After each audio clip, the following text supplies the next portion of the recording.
Hi everyone. Okay, so this is physics 2111 and we are we're going to continue talking about power. Section 7.4 in the book. We ended last time talking about energy efficiency, right? We were talking about electric motor, how good that is versus nuclear power plant, riding a bike, gasoline engines. Diesel might even go up to 33 or even 35%. But gasoline and diesel, they're just comparatively not great, okay? So, fine. But what does it mean? Let's just redo that little bit.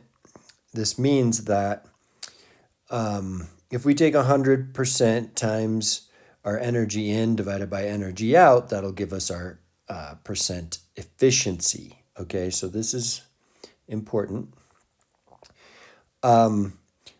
We will be asking, you'll be asked to find out percentage efficiency in the future. So, so our energy in is gasoline for a gasoline engine, of course.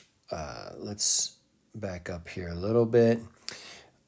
Okay, so energy in is gasoline. The energy out is our kinetic energy, and not kinestic.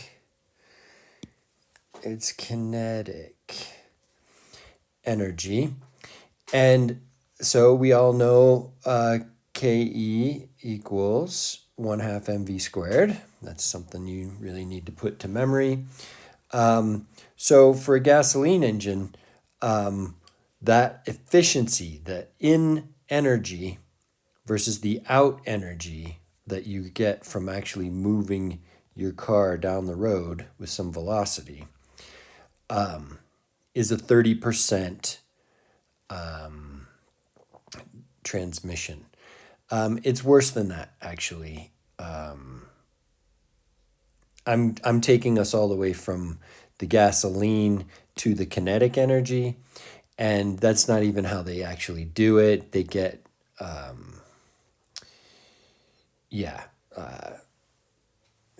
we're not going to go into the details of all that. Let's just say that the efficiency, it's essentially comparing the gasoline with your kinetic energy. Okay, so that let's just go with that. But this for sure, this equation right here, this thing is the one you'll want to know. Okay, so let's talk about power and energy consumption. So we've got power. That equals our work done divided by time. And of course, work is energy. Work theorem. So we've already shown that. And if we divide our energy divided by time, we get our power. So that, of course, a little simple algebra, and we'll show that the energy is equal to power times time. So this equation equals P times T. That is, that's true. So we were talking about energy, I think. I might be wrong. It could have been my other class. So if not, let's talk about energy on your utility bill. So energy in your utility bill is done in units of kilowatt hours, okay? And if you notice, that's power times time, right? But of course, local utilities, they don't care about the SI units, right? They're not in physics. They don't care about any of that. So what they use would be kilowatts times an hour, all right? And it kind of makes sense. That's fine. So they'll say, okay, this is 12 cents a kilowatt hour or 15 cents or I don't know, whatever it is nowadays. I haven't even looked lately. So here's an example. How much energy does it take this is 2, run a 60-watt light bulb for 6 hours a day for 30 days. Okay, so how much is that in energy? And of course, we want our answer in joules, not kilowatt hours. All right. If we wanted it in kilowatt hours, we would be done if we multiplied 30 by 6 by 60 and then converted the watts into kilowatts, right? Divide by 10 to the minus 3 or times 10 to the minus 3. But that's not what we want. We want joules, okay? So to get joules, let's do we have to note that 1 joule is 1 watt times 1 second. Okay, so we need seconds. We need to cancel out our hours. We need to cancel out our days. And we've got 1 watt and 1 second in the end. So great, perfect. That is exactly what we need. So we'll take our 60 watts, we'll multiply by 6 times 30 times 3,600. That gives us 3.89 times 10 to the 7 joules. Okay, so that's how much it is. Should we do kilowatt hours? How much energy it is, kilowatt hours? All right, let's do it. 60 times 6 times 30. That's how many hours. 6 times 30 is the total number of hours. And then we're going to multiply that. We want 1 kilowatt is 10 to the 3 watts. So what is that number? Let's find out. 66 times 30 times 100. Oh, got to divide by 10 to the 3. Don't forget. Okay, divide 10.8. 10.8 kilo. That's not a good kilo.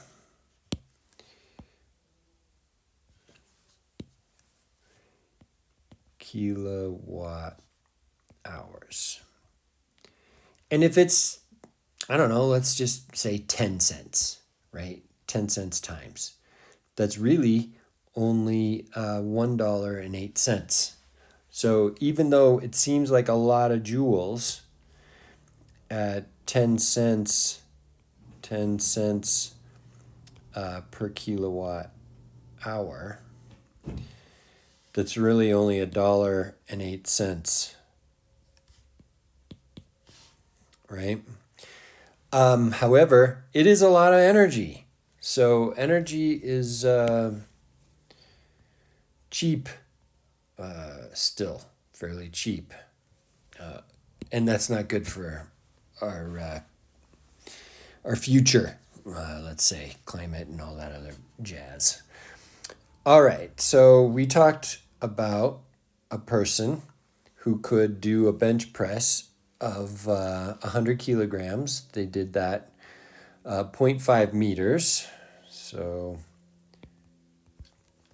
we've got our mass of 100 kilograms. We've got our distance of 0.5 meters. And we've got that energy is equal to the work, basically, the force times the distance. So our force is mg times d. And mg times d, of course, we all know g, right? G is 9.8. So that ends up being 490 joules, okay? So quite a lot less, right? It's quite a lot less. How long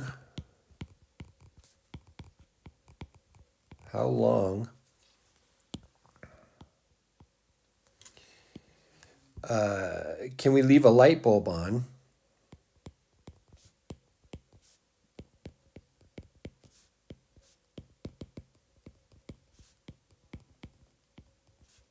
(60 watt) on to consume the same amount of energy? So we're going to try and consume this amount of energy.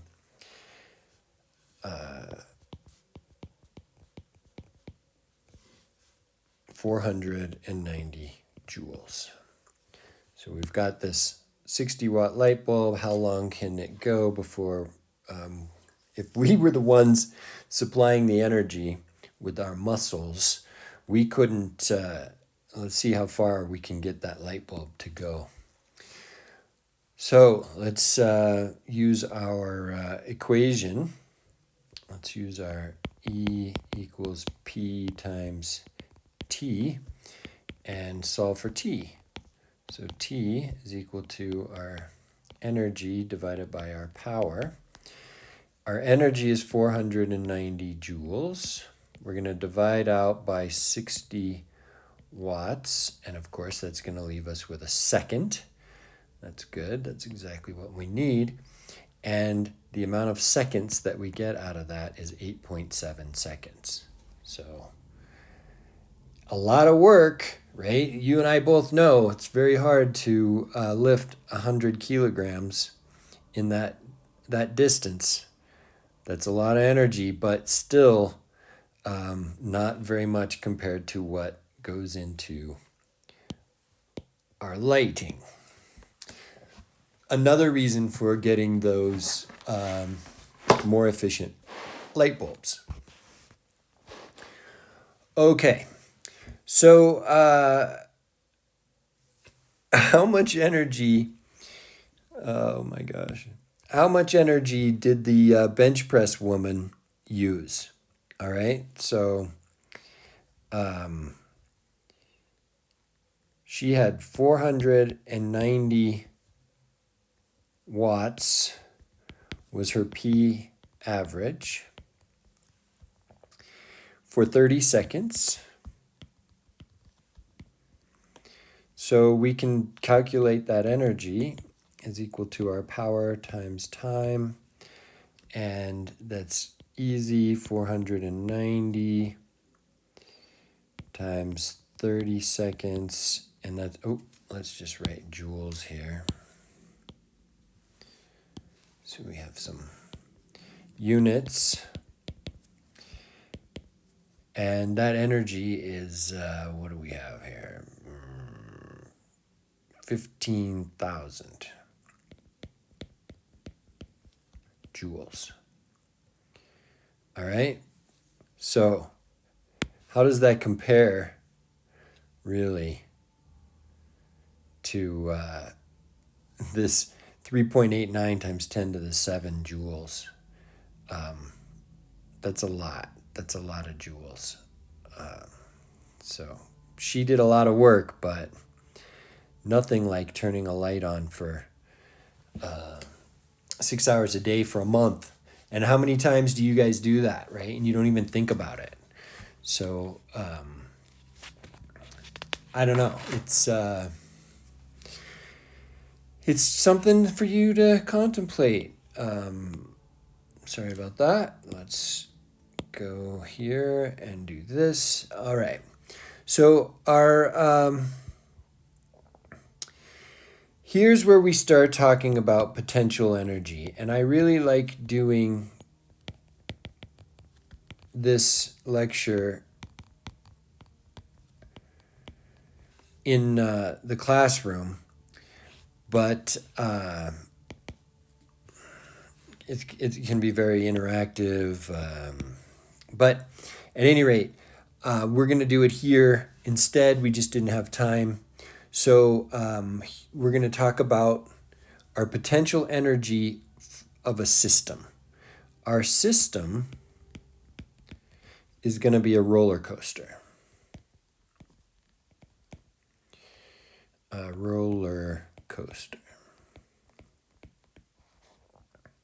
All right. Let's draw out our roller coaster.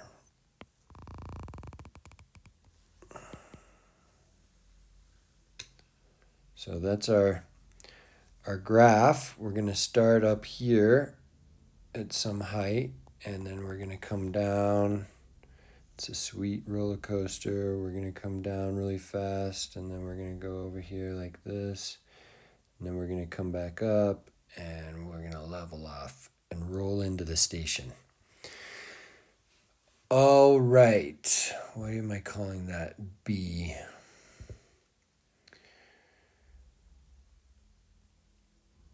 All right. Well, that's fine. I'm going to call this point 1. And we've got a couple of points here. We've got point 2. Let's do another one, point 3. Let's do one down here at the bottom. Of course, we need that one. That's point 4. Eventually, I'll probably have a few others, but let's do this last point 5. Okay, so we've got these points. This is obviously the height of our roller coaster. Okay, so we can say that this y-axis is height. However, we can also say that because of our gravitational potential energy, it's really our energy as well. Okay, and you'll see this in a second when we do this. Let's talk about what we've got on the roller coaster. We've got a mass of a cart that is equal to 500 kilograms. We've got gravity, of course, that's pulling the cart down, and we all know that one, meters per second squared. And we've got our force of friction, and that's 125 newtons. Okay. We're going to come back to this graph a few different times, but we're going to look at this 2 ways, okay? One way is going to be without friction, okay? So, no friction. And then, of course, the second way will be with.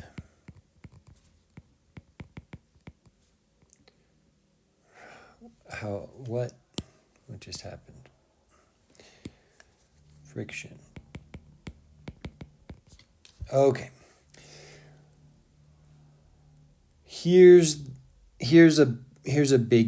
This is a big thing. First of all, the work of gravity. M times G, that's the force of gravity, times the distance that it goes up or down. But what is that distance going up or down? That's height. So for gravity, the work of gravity, if it's going to pull us from point 1 down to point 2, then we will have dropped a distance. We can call this H2, or now let's do a different way. We've gone from 1 to 2, so let's call it H12. Now all I have to do is erase H12. Okay, so that distance, we could then calculate our work that gravity does, and that would be the mass of whatever's moving times gravity times that H12. Okay, and that gets us from point 1 to point 2. Whatever that height is, we'll figure out what that height is later. It's given. I'm not going to give it to you right now. here's what I really want you to know, and that is what we are talking about. This work of gravity is the potential energy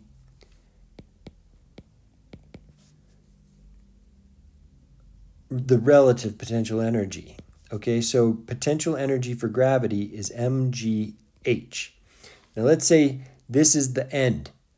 Our track goes and it stops here. Okay, so fine. We would drop h12, and the potential energy, if we're sitting at point 1, we have a potential energy. And the difference between the height of point 1 and point 2 is our potential energy between points 1 and 2. Okay, so we will have, we have stored in the system, just like a spring, when we're up here, we have stored in the system this potential energy.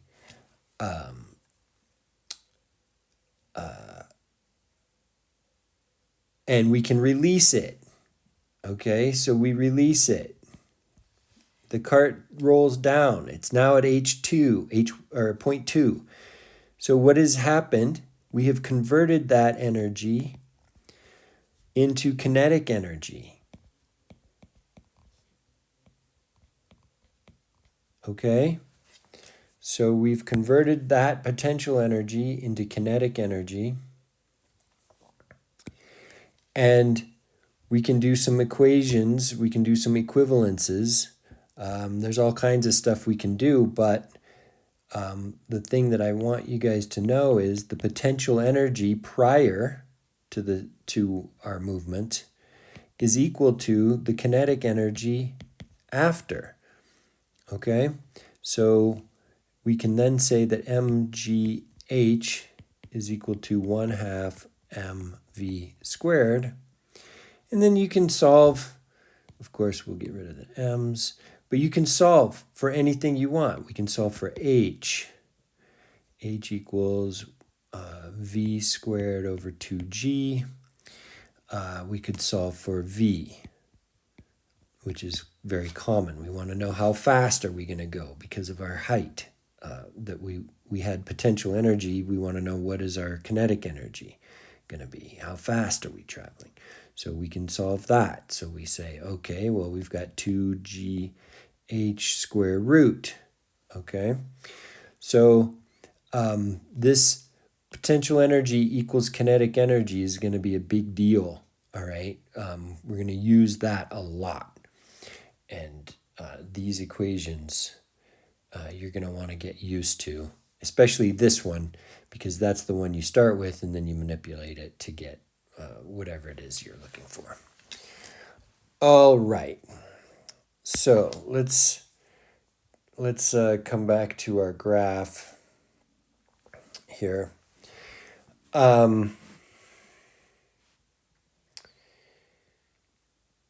Okay, we've got all these different points. All right, so we've got all these points. I want to erase that. In fact, you know what? I don't want any of that. I don't want this. I'm going to erase these things.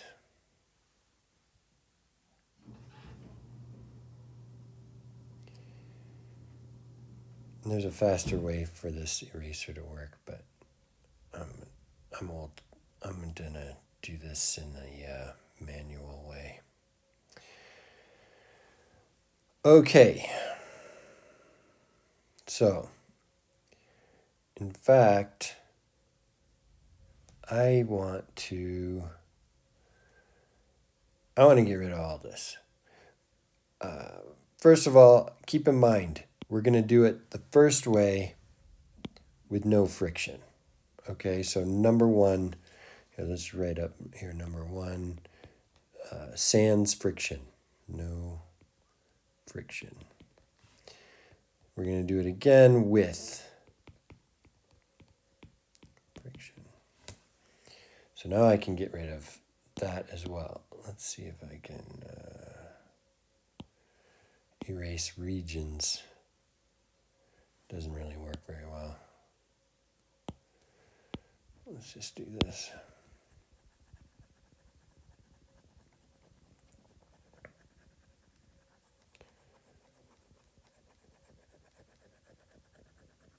We're going to build a table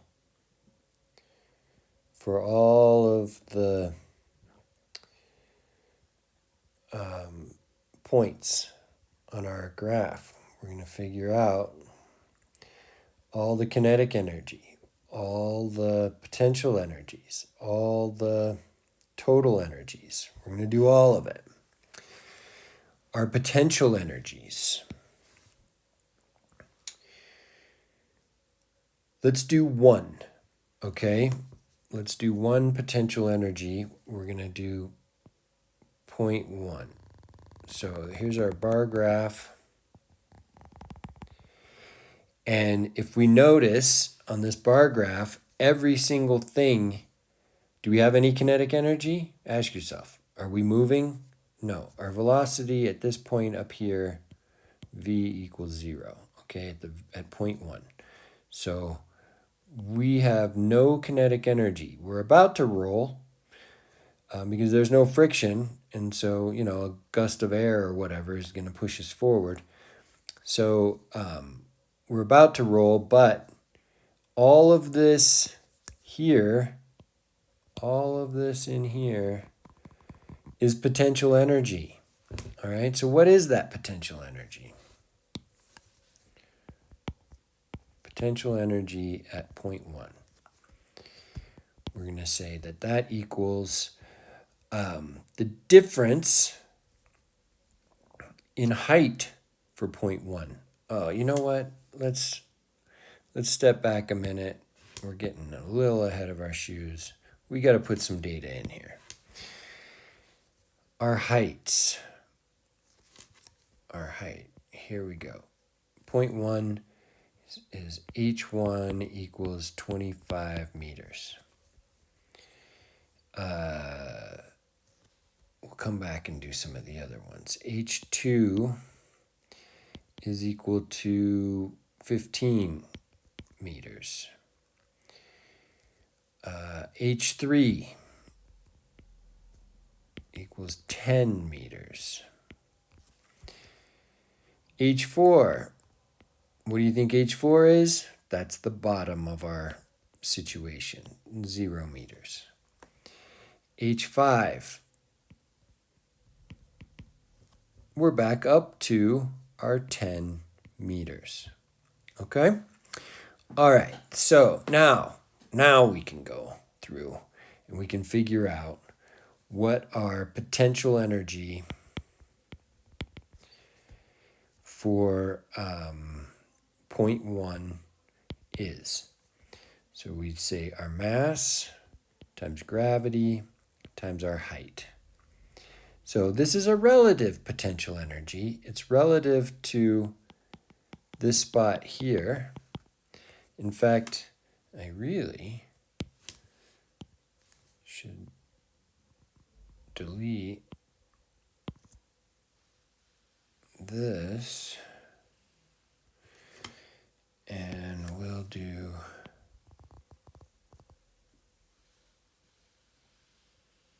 that. Better. Okay. Have you guys done it yet? Did anybody whip out their calculator and do this? It is 500 times 9.8 times our 25 meters. We should get 122,500 joules. Okay, that is our potential energy at 0.1. All right, this is a potential energy difference. It is the difference in potential energy at point 4, so the potential energy at point 4,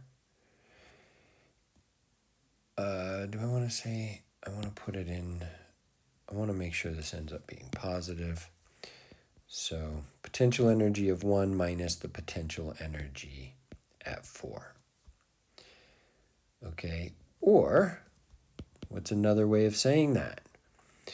It's minus delta PE, right? Because this is our final and this is our initial. So it's minus delta PE. All right, so here's what the book does, all right? The book goes, well, we're going from one to another, and we call potential energy U. So I would say that instead of saying U for 1, I would say minus U1 4. Okay, so it's 1 minus 4, and in fact, what I really need is a delta in here. So minus delta.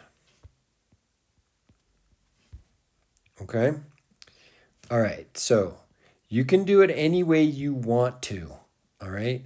I don't mind. I can handle U or PE. I'm good.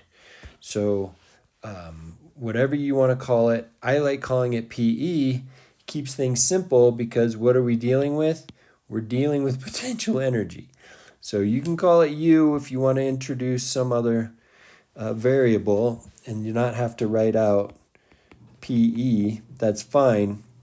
But you also have to know that this delta, anytime you have a delta, you have a final and an initial. And you're with respect to something. So it's with respect to this 0 point. Okay, we don't get any lower than that 0 point. So our potential energy cannot be any less than that. So that's just what I want to do. That's how I want to roll. Okay, my roller coaster. I want to roll my roller coaster. So it's relative. So now what we can say is we can get rid of the negative signs and we can say that delta PE is equal to U. Okay? So however you want to do it. Man. I'm going to take this back. I'm going to say our potential energy is equal to delta U. That's better. Okay. So it's easy. With gravity, you just pick the high side, right? And to be B, all right? So, or 0.1. You pick the high end, and then you pick the low end to be the one that you subtract, and then everything's positive, and you're good. Okay. So, let's talk about conservation of energy.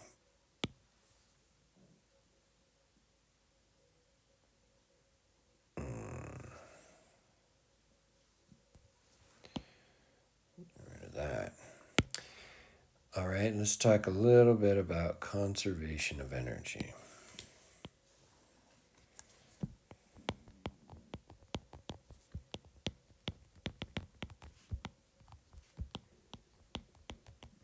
First thing, conservation of energy that you need to know is that physics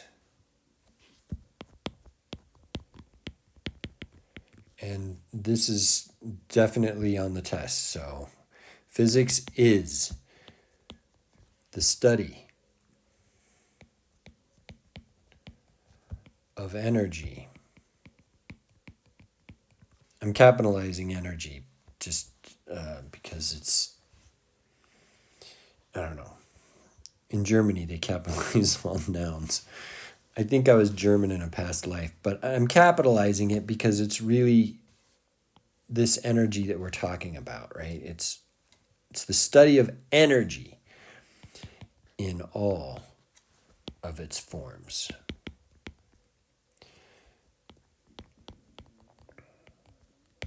Okay? So, potential energy, work, kinetic energy, all of those different types of energies, potential energy, kinetic energy,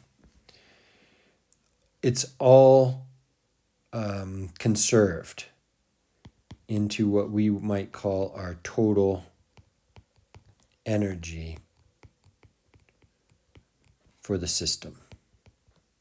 So the total energy for the system is a certain amount, and that is not going to change. We can take that energy system to the bank. Of course, we need to figure out what dark energy is and all that other stuff, and we're not sure why we keep getting excess energy introduced into our galaxies and stuff, but we're going to continually use this concept, okay? So we will find that where that energy is coming from, believe me. We just don't know yet, okay? So this is a very, very fundamental law, okay? So speaking of fundamental, we've got two fundamental laws. One, conservation of energy. Okay? Conservation of energy means what? You can't create or destroy energy. All right? So, no creation or destroying energy. Two, we're not going to get into this one so much. We are going to use the heck out of this one. Okay? This next law or concept, idea, whatever you want to call it,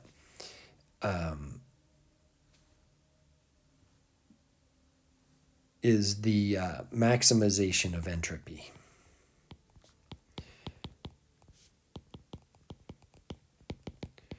And anybody who's ever had setbacks or they've followed Murphy's Law or they understand that a project is always going to go over budget and over time, understands this maximization of entropy. It's going to happen no matter what. And entropy itself is what leads us to time. Okay? This one, of course, is super important in our everyday world, but this is physics 1, right? So we're not going to go into this a whole bunch. We're going to focus a huge amount on conservation of energy and not the dissipation of energy. We'll do a little bit of dissipation when we start talking about the friction and all that stuff, right? Entropy, friction is where we see that mostly. Okay. So that's very important. And then we have our third point, point 3, and that is that the conservation of energy law, idea, concept, whatever you want, is the most, so boom, boom, fundamental concept, law, idea, whatever you want to call it. I'm going to call it an idea. idea is bad. Concept. Okay, law. Whatever. It's the most fundamental in physics. Okay? So we always come back to conservation of energy. Like, it's everywhere. And it allows us to study and track energy, right? In all the forms. You guys, I'm just going to, throw a little bit in here. What did Einstein do? He did E equals mc squared, right? It means that, of course, if it's not moving, right, it's got to be still. But you, me, your pencil, all these things have energy equivalent to their mass times c, which is the speed of light. Don't get me started on why this is true. But we're going to square the speed of light, multiply it by our mass, and we're going to have the amount of energy that object has, okay? Intrinsic energy. You have it, I have it, every single thing, atoms have it, anything with mass, which is everything, has it. So that's one way of showing energy in one of its forms. So we not only have work, we've got potential energy, we've got kinetic energy, we've got mass is actually energy. We've got all kinds of things really that are energy. So just keep that in mind, and the fact that it's the most fundamental thing that we're going to be working with. So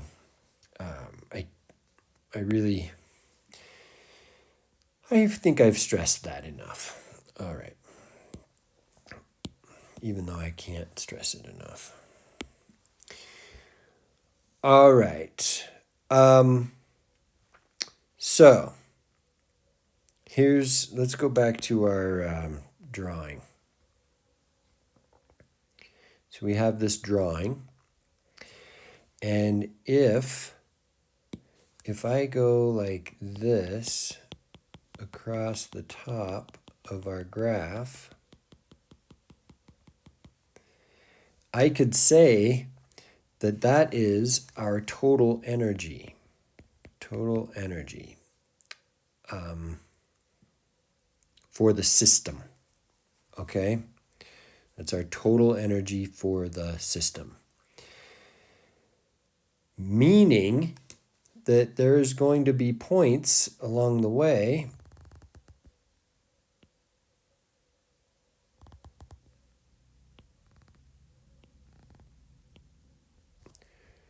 where we have potential energy, and gradually as we go along this trip, we're going to have that potential energy. Keep in mind, we're in a no friction situation at the moment.